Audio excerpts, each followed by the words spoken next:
모세와 아론의 족보라는 제목으로 하나님의 말씀을 전하도록 하겠습니다.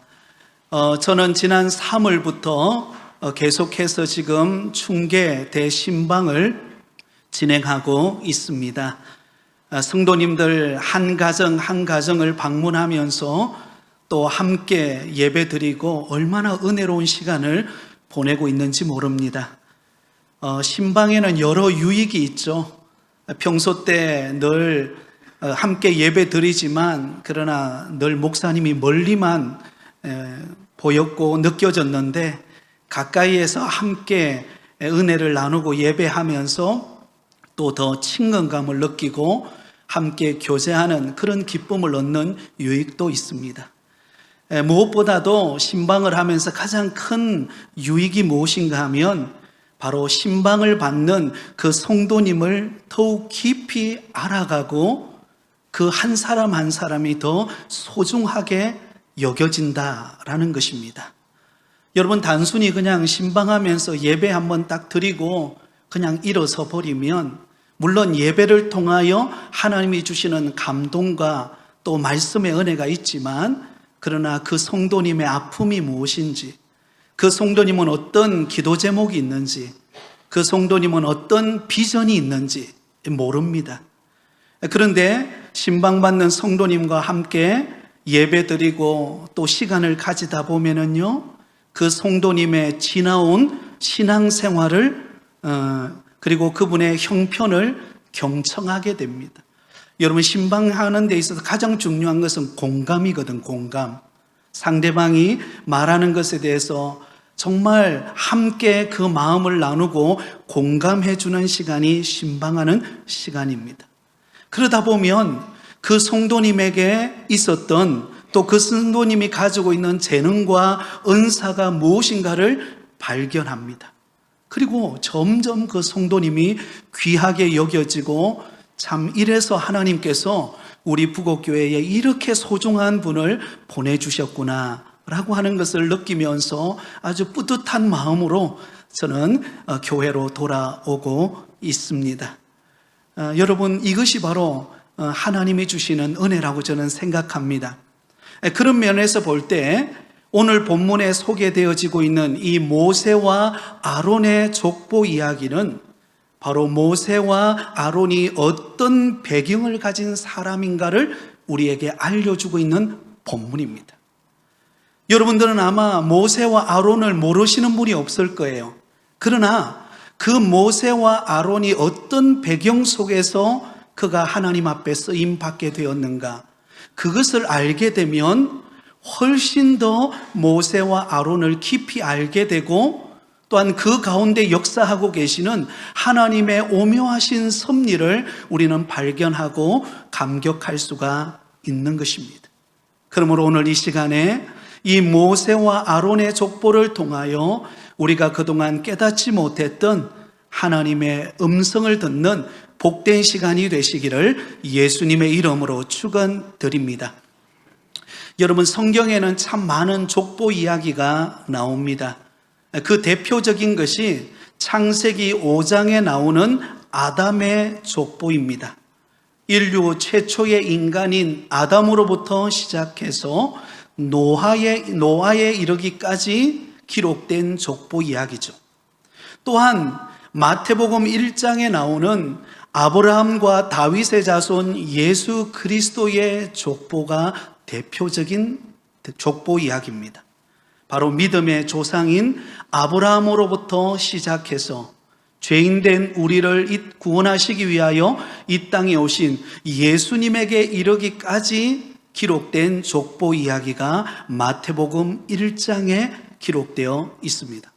자, 그런데 오늘 이 시간에 우리가 함께 살펴보게 되어지는 이 족보 이야기는 바로 출애굽 여정을 이끌었던 모세와 아론의 족보를 기록해 놓고 있습니다. 여러분, 일반적으로 성경에 나오는 족보 이야기를 여러분 읽을 때 여러분 어떤 생각이 드세요? 오늘 우리가 모세와 아론의 족보 이야기를 쭉 읽었는데요, 여러분 읽으면서 어떤 생각이 들었습니까? 생소한 이름들이 많이 나오죠. 그래서 우리 마음에 갈등이 생깁니다. 이거 읽어야 하나 아니면 건너뛰어야 하나. 오늘은 저와 여러분이 함께 읽었기 때문에 읽었지만 평소 때 같으면 갈등이 생기죠. 이거 전혀 생소한 이름들이 나오기 때문에 이걸 읽고 지나가야 하나 아니면 건너뛰어야 하나. 왜냐하면요, 현재 나와 별로 상관이 없는 족보 이야기라고 생각하기 때문에 그렇습니다. 그러나 여러분, 하나님께서 성경에 족보 이야기를 기록해 놓은 의도가 있습니다. 족보를 기록한 의도가 무엇인가? 그것은 바로 족보 이야기가 나오는 그 이야기는 바로 이전 역사, 과거의 역사의 종결과 더불어 새로운 역사의 시작을 알려주는 역할이 바로 족보 이야기라는 것입니다. 그래서 오늘 본문을 보면 여러분, 그동안 우리가 살펴보았던 출애굽기서의 내용은 어떤 내용이었죠? 이스라엘 백성들이 바로 왕의 압제로 노예 생활을 하던 이스라엘 백성들, 그리고 그 이스라엘 백성들을 구원하기 위하여 하나님께서 모세를 부르시는 장면까지 우리가 함께 그동안 살펴보았습니다. 이제부터는 이 족보 이야기를 기점으로 해가지고는 이제 본격적으로 출애굽기의 역사가 시작되어지는 바로 그 시점에 무엇을 기록해 놓았다고요? 모세와 아론의 족보를 기록해 놓고 있다라고 하는 것입니다. 그런데 여러분, 오늘 우리가 읽었던 이 모세와 족보 이야기를 가만히 살펴보면 별로 특별한 게 없습니다. 딱히 뭔가 우리에게 인상을 주는, 뭔가 감동을 주는 그런 내용이 없어요. 찾아본다면 모세와 아론의 이름이 기록되어 있는 정도? 그 정도만 우리에게 다가옵니다. 그냥 평범한 이름이 나열되어 있다는 것을 알 수가 있습니다. 그리고 그 속에 모세와 아론의 이름이 등장합니다. 그러면서 오늘 본문 26절과 27절을 보면 그 모세와 아론을 통해 하나님이 일하셨다라는 내용으로 오늘 본문을 마무리하고 있습니다. 26절, 27절을 볼까요? 우리 같이 한번 읽겠습니다. 이스라엘 자손을 그들의 군대대로 애굽 땅에서 인도하라 하신 여호와의 명령을 받은 자는 이 아론과 모세요. 애굽 왕 바로에게 이스라엘 자손을 애굽에서 내보내라 말한 사람도 이 모세와 아론이었더라. 자, 여러분, 평범한 인물들을 소개하면서 그 속에 모세와 아론의 이름이 언급됩니다. 이 말은 모세와 아론도 특별한 사람이 아니다라는 것을 강조하고 있습니다. 여러분, 모세와 아론이 특별한 사람이기 때문에 하나님이 쓰신 것 아니에요. 모세와 아론은 평범한 사람이었습니다. 우리와 똑같은 사람이었습니다. 그런데 그들이 하나님을 만나고 하나님의 부르심에 순종했을 때 하나님께서 그를 특별한 사람으로 쓰셨다는 거예요. 이것을 강조하고 있는 것이 오늘 본문 이 족보 이야기입니다. 사랑하는 성도 여러분, 저와 여러분요, 특별하지 않습니다. 여러분, 우리가 세상적으로 전 세계적으로 이름을 알려진 그런 사람들이 아니잖아요. 그죠? 물론 제 이름은 많이 알려져 있습니다. 남진이라는 이름은 제가 어디로 가든지 제 이름을 소개하면 빵 터집니다. 진짜 남진이세요? 혹시 예명 아닌가요? 그렇게 물어봐요. 제가 진짜라 그래도 자꾸 예명이라고 우기는 사람들 좀 있어요. 여러분, 진짜로 알아주시기 바랍니다. 근데 여러분, 실제로 우리는 유명하지 않아요. 근데 오늘 본문이 우리에게 무엇을 가르쳐주고 있는가?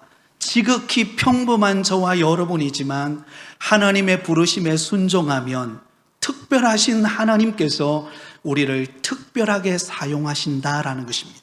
한번 따라하겠습니다. 평범한 나를 특별한 하나님께서 특별한 인생으로 사용하십니다. 여러분, 이것을 기억하시기를 바라요.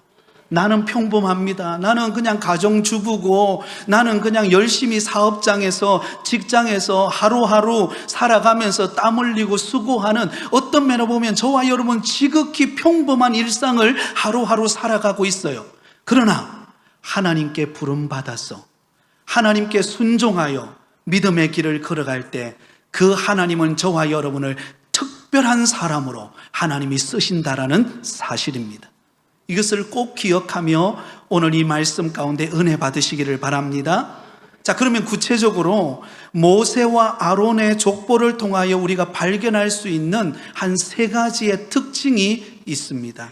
가장 먼저 첫 번째로는 이 모세와 아론의 족보는 부분적으로만 기록된 족보라는 것입니다. 부분적으로 다 기록하지 않고 일부분만 기록한 족보입니다. 자, 오늘 보면 14절에서 16절까지 말씀을 보겠습니다. 그들의 조상을 따라 집의 어른은 이러하니라. 이스라엘의 장자 르우벤의 아들은 하녹과 발루와 헤스론과 갈미니, 이들은 르우벤의 족장이요. 시므온의 아들들은 여무엘과 야민과 오핫과 야긴과 소할과 가나안 여인의 아들 사울이니, 이들은 시므온의 가족이요. 레위의 아들들의 이름은 그들의 족보대로 이러하니 게르손과 고핫과 머라리요. 레위의 나이는 137세였으며. 자, 여러분 여기 보시면 이렇게 시작합니다. 그들의 조상을 따라 집의 어른은 이러하니라. 자, 여러분 여기 나오는 이 어른이라고 하는 이 단어는요, 단수형이 아니고 복수형으로 쓰여져 있습니다. 단순히 연장자다 그런 의미가 아니라 한 가문을 이끄는 지도자, 족장들이다라는 의미를 가지고 있습니다. 다시 말해서 이스라엘 백성들의 조상들, 그 조상들은 누구인가 하면 바로 12지파를 말합니다. 이스라엘의 야곱의 아들들을 통하여 형성되어지는 12지파의 족장들을 말합니다. 자, 그런데 오늘 본문에 보면은요, 14절에서 16절까지 말씀을 보면 야곱의 아들들을 통하여 형성한 12지파 중에서 몇 지파만 기록되어 있습니까? 3지파만 기록되어 있습니다. 3지파의 족장만 기록되어 있습니다. 누구죠? 르우벤, 시므온, 레위, 이 3지파만 기록이 되어 있습니다.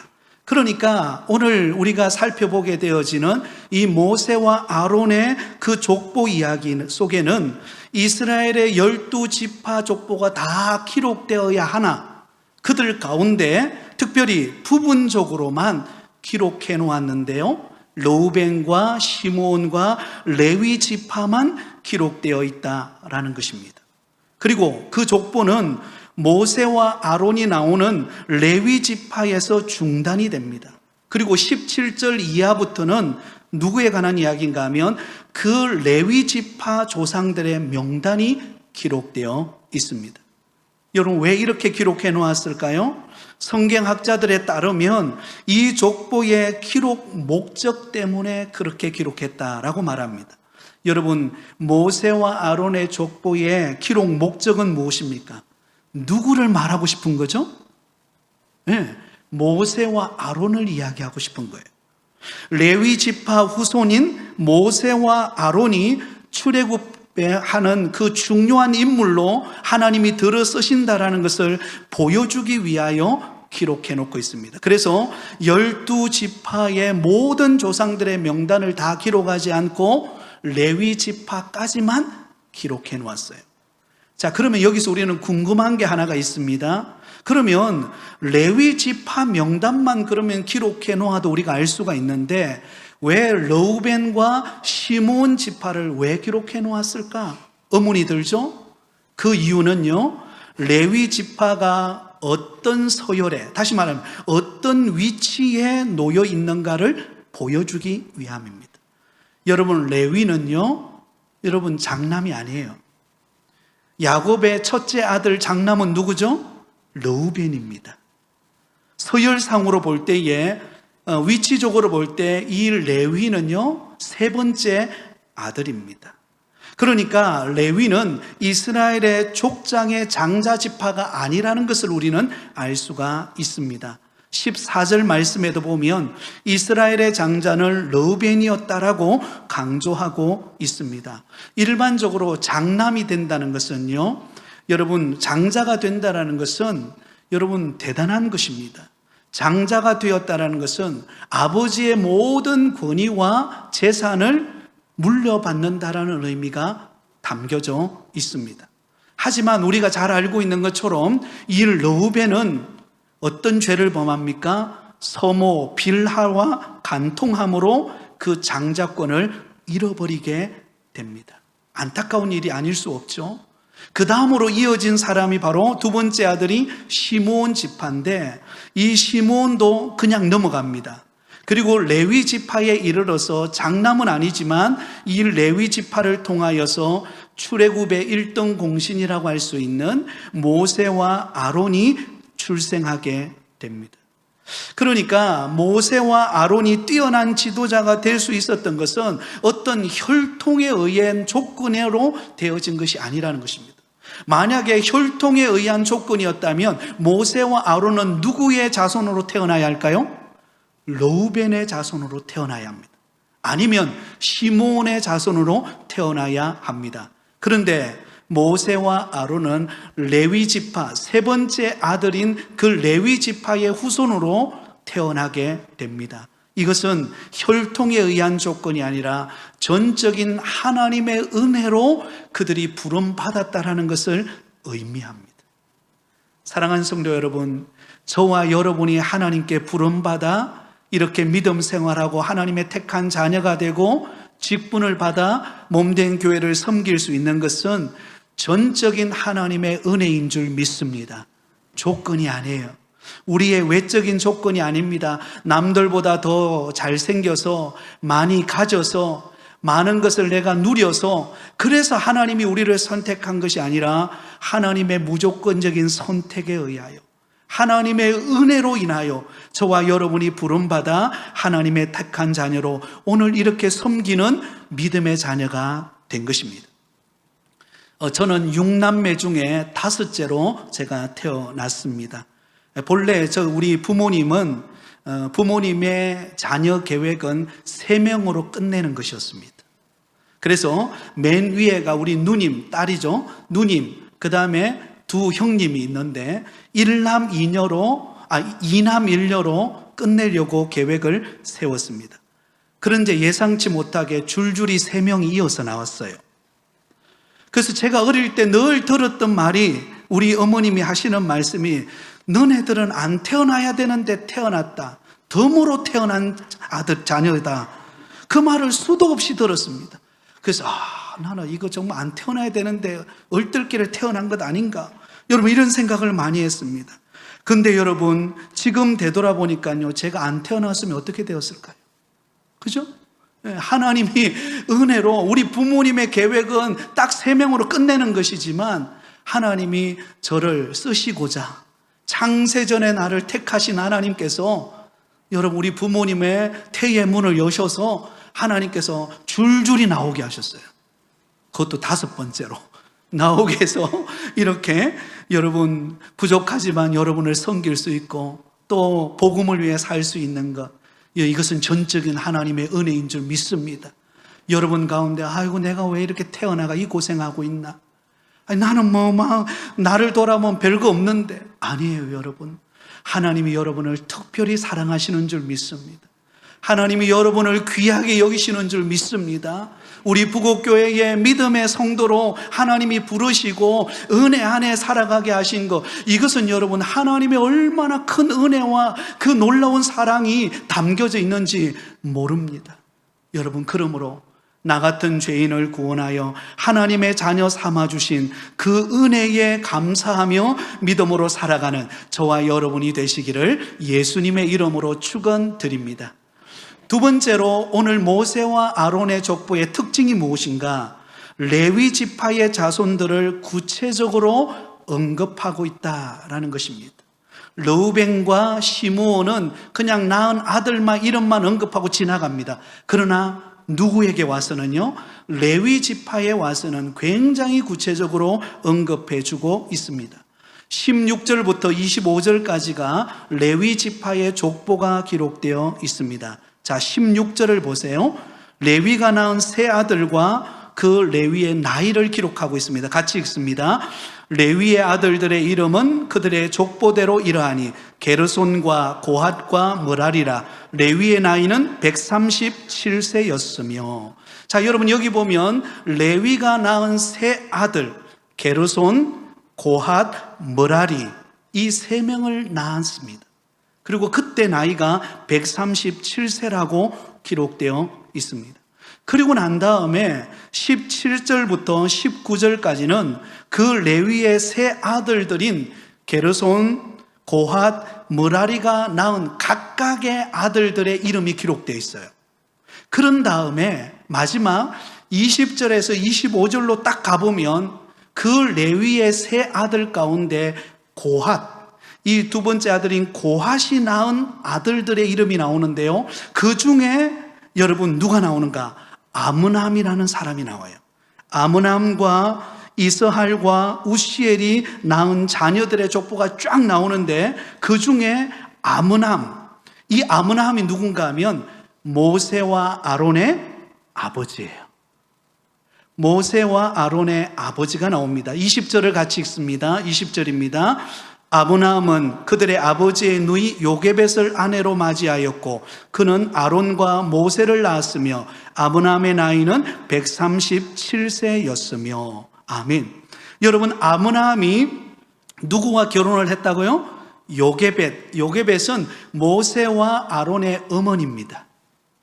그 요게벳과 결혼하여서 여러분 두 아들을 낳는데요, 모세와 아론을 낳습니다. 아론과 모세를 낳았습니다. 그리고 그의 나이가 137세였다라고 기록되어 있습니다. 자, 그런데 여러분, 이 레위 지파의 족보를 가만히 우리가 살펴보아도 뭔가 특별한 분위기가 느껴지십니까?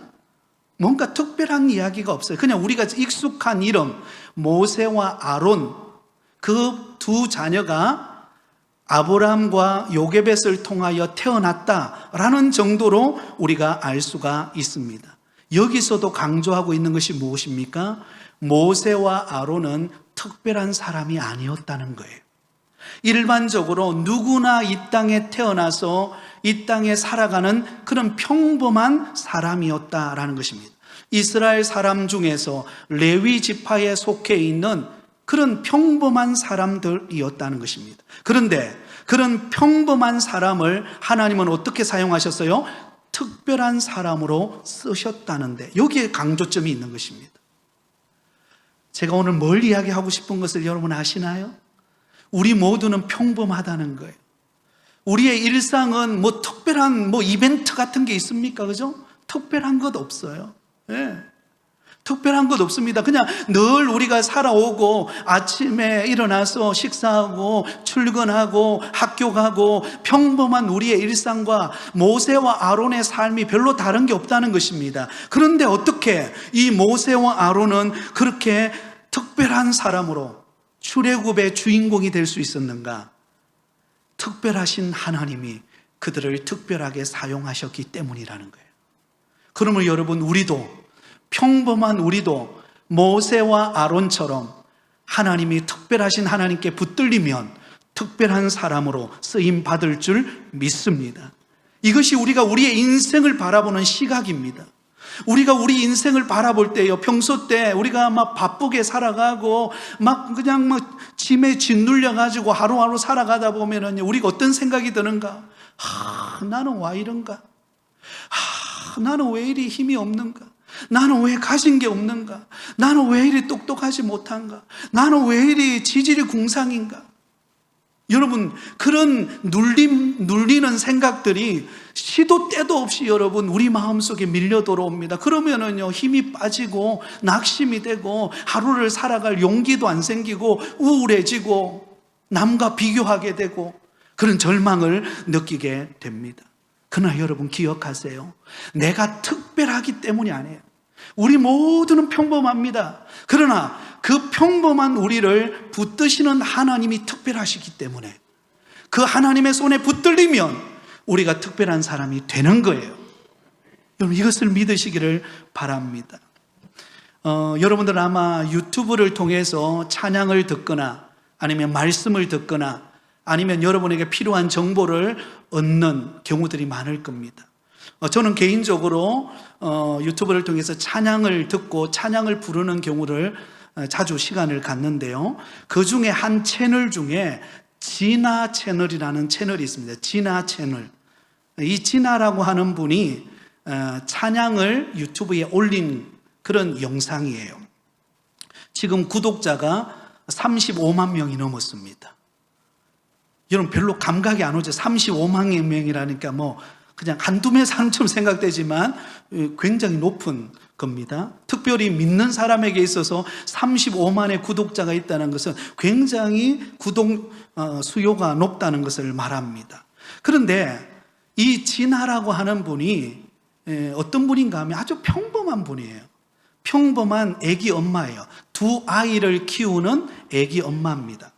근데 남편이 직장이 환경과 관련된 그런 직장을 가지고 있는데요. 외국에서 주로 이렇게 생활하는 그런 분입니다. 그래서 남편을 따라 독일에 가게 되었고 또 독일에 있다가 탄자니아로 가게 되었는데 지금 탄자니아라는 곳에 있는데 탄자니아에 따라가서 그곳에서 생활하는 거예요. 여러분 생각해 보세요. 뭐 외국이 관광 갈 때야 좋지만 그곳에서 산다고 생각해 보세요. 얼마나 외롭고 힘들고 지칩니까? 그것도 아이를 이제 막 뭐 보니까는 4-5살 뭐 그 정도 되는 아이들이에요. 그 두 아이를 키워내기가 이게 쉽습니까? 쉽지가 않아요. 그래서 너무나 하루하루가 버겁고 또 남편은 일 나가고 나면 뭐 말도 제대로 통하지 않는 사람들과 만나서 수다 떨 수도 없고 그래서 늘 외롭고 지쳤어요. 그러다가 이 진아라고 하는 자매가 너무너무 외롭고 힘들어가지고 그냥 그 자매가 잘할 수 있는 게 예전에 그 찬양하면서 하나님 앞에 찬양하는 그 반주를 통해서 신디 반주 또 기타 반주를 통해서 하나님 앞에 찬양하던 그 대학 때 기억이 난 거예요. 그래서 너무 무료하기도 하고 그래서 그냥 신디 치면서 찬양하는 영상, 기타 치면서 하나님께 찬양하는 그 영상을 한 편씩 두 편씩 유튜브에 올리기 시작한 거예요. 뭐 여러분 뭐 신디에 찬양하면서 뭐 주일날 나오는 그런 옷을 입지도 않았어요. 그냥 평범한 티 입고 아이들 키우는 그런 평범한 옷을 입고 그냥 찬양하기 시작한 거예요. 때로는 머리가 좀 헝클어져도 그냥 뭐 주님 나를 보고 계신다, 주님께 찬양한다라는 생각으로 찬양을 올리기 시작했습니다. 근데 이분의 찬양을 들어보면요, 제가 느끼는 느낌은 굉장히 순수하게 다가와요. 그리고 뭔가 모르게 그 순수함 속에 다가오는 은혜가 있었어요. 그래서 저도 자주 한 번 들어가고 두 번 들어가고 찬양을 듣고 함께 찬양을 부르기 시작했는데요, 놀라운 일이 일어났어요. 이 진아 자매의 영상이 전 세계로 퍼지면서 그 노래가 극동방송이라든지 여러 방송에서 그 노래가 울려 퍼지기 시작했고, 또한 여러분 이분을 모셔서 간증을 듣는 교회들이 생기기 시작했어요. 그래서 처음에 너무 난감한 거예요. 나 그냥 평범하게 아이들 키우고 그냥 받은 은혜에 감사해서 하나님을 찬양하기 위해서 신디 치면서 그냥 하나님을 찬양하는데 그 유튜브를 통해서 많은 은혜를 받았다는 사람들의 소식이 들려오고 그리고는 우리 교회에 와서 그 받은 은혜를 좀 나누어 달라고 하는 일들이 발생하기 시작하면서 너무 놀란 거예요. 이럴 줄 알았으면 내가 티 입지 않고 좀 깨끗한 옷을 입고 찬양을 부를 걸, 헝클어진 내 머리를 좀 단정하게 부를 걸, 그런 생각이 들었다 그러더라고요. 그러나 순수한 모습으로 드린 그 찬양이 그 듣는 사람들에게 감동을 주고 치유를 주고 변화를 주는 특별한 사람으로 하나님이 자신을 쓰고 있다는 것을 깨닫게 된 거예요. 사랑하는 성도 여러분, 여러분도 오늘부터 집에서 음식 만들 때 그 음식 만들면서 찬양하는 영상을 한번 올려보세요. 여러분 간증하러 오라고 부를지 모릅니다. 제가 뭘 이야기하고 싶은 거죠? 우리는 평범합니다. 우리는 특별한 게 없어요. 그러나 평범한 우리를 주님께 내어드리면 주님이 쓰시고자 하실 때 주님 내 있는 모습 이대로 드립니다. 주님 마음껏 쓰시옵소서. 그러면 특별하신 하나님이 기가 막히게 저와 여러분의 인생을 특별한 인생으로 세워가실 줄 믿습니다. 마지막 세 번째입니다. 오늘 이 모세와 아론의 이 족보를 통해서 우리에게 말씀하고 있는 특징은 무엇인가? 출애굽의 주역인 모세와 아론에 대하여 말씀하고 있다라는 것입니다. 정말 말하고 싶은 이야기가 여기 있죠. 우리 26절, 27절을 같이 읽습니다. 시작. 이스라엘 자손을 그들의 군대대로 애굽 땅에서 인도하라 하신 여호와의 명령을 받은 자는 이 아론과 모세요. 애굽 왕 바로에게 이스라엘 자손을 애굽에서 내보내라 말한 사람도 이 모세와 아론이었더라. 아멘. 여러분 26절과 27절에 두 사람을 반복해서 언급합니다. 모세와 아론, 아론과 모세를 언급해요. 자, 그런데 여러분 자세히 본문을 보세요. 26절에는 아론과 모세를 어떻게 부르고 있어요? 아론과 모세라고 불러요. 근데 27절을 보세요. 이름이 바뀌죠? 누구의 이름이 먼저 나오죠? 모세와 아론이 나옵니다. 궁금한 거예요. 말씀을 준비하면서. 왜 하나님은 차라리 우리가 생각할 때 출애굽의 주역은 누굽니까? 모세예요. 모세가 이스라엘 백성들 이끌고 나가고 옆에서 여러분 아론이 도와주는 역할이에요. 그런데 오늘 본문에 보면 먼저 26절에는 누구 이름부터 먼저 나옵니까? 아론이 먼저 나와요. 아론과 모세. 27절에는 모세와 아론. 저는 이 말씀을 보면서 놀라운 은혜를 깨달았습니다. 무엇인가? 하나님은 하나님의 일을 감당하실 때 그 사람이 얼마나 큰 일을 감당하느냐, 얼마나 작은 일을 감당하느냐, 그것 보지 않는다는 거예요. 주를 위하여 헌신하고 있다면 그 사람이 많은 일을 감당해도, 그 사람이 적은 일을 감당해도 똑같이 귀하게 보신다는 것입니다. 할렐루야. 이게 하나님의 은혜예요. 우리가 교회에서 봉사하고 주를 섬기다 보면은요, 때로는 드러날 때가 있습니다. 때로는 남이 알아줄 때가 있어요. 그러나 때로는 내가 섬길 때 누군가가 나를 알아주지 않고, 누군가가 때로는 내 마음을 섭섭하게 하고, 때로는 내가 지금 뭐 하고 있는가 싶은 생각이 들 때도 있어요. 그러나 하나님은 우리를 보실 때에 귀하게 보십니다. 드러나든 드러나지 않든 하나님을 위하여 헌신하고 있다면, 하나님의 교회를 위하여 섬기고 있다면, 하나님의 영광을 위하여 살아가고 있다면 하나님은 그 인생이 복된 인생으로 하나님이 들어 쓰시는 줄 믿습니다. 그러므로 결론을 맺으면서 우리에게 두 가지를 적용하기를 원해요. 하나는 하나님 앞에서는 누구나 중요하다라는 것입니다. 한번 따라하겠습니다. 하나님 앞에서는 누구나 소중합니다. 우리 옆 사람에게 한번 축복해 주세요. 성도님은 소중한 분이십니다. 네, 여러분 우리 부곡교회에서요 소중하지 않는 분이 없어요. 저는 제가 신방하면서 요즘에 늘 하나님이 깨닫게 하신 은혜가 바로 그겁니다. 우리 성도님 한 사람 한 사람 어떤 가정에 가면요 예배 드리기도 전부터 울기 시작해요. 그래서 끝날 때까지 우시는 분도 계세요. 살아온 인생 속에 얼마나 많은 굴곡이 있었으면, 얼마나 남에게 말할 수 없는 아픔이 있었으면 그렇게 부족한 종이 신방을 왔는데 그렇게 시작부터 끝 시간까지 울 수 있을까? 어떤 분은 함께 찬양하고 예배하면 얼굴에 웃음이 떠나지를 않아요. 그러면서 느끼는 것은요, 한 분 한 분이 소중하다는 것을 느낍니다. 하나님은 우리 부곡교회 공동체 안에 우리의 믿음의 동력자로 한 사람 한 사람을 다 소중히 보고 계심을 믿으시기를 바랍니다. 한 가지 더 적용할 것은 우리 모두는 자신에게 주어진 그 역할에 충실해야 한다라는 것입니다. 여러분, 우리가 다 소중하기 때문에 각자에게 주어진 그 직분의 자리, 그 맡겨진 자리, 주님 바라보면서 충성되이 기쁨으로 여러분 헌신하며 섬기시기 바랍니다. 그러면 특별하신 하나님이 우리 인생을 특별하게 모세와 아론과 같이 사용하실 줄 믿습니다. 이런 멋진 인생을 살아가는 저와 여러분이 되시기를 예수님의 이름으로 축원드립니다.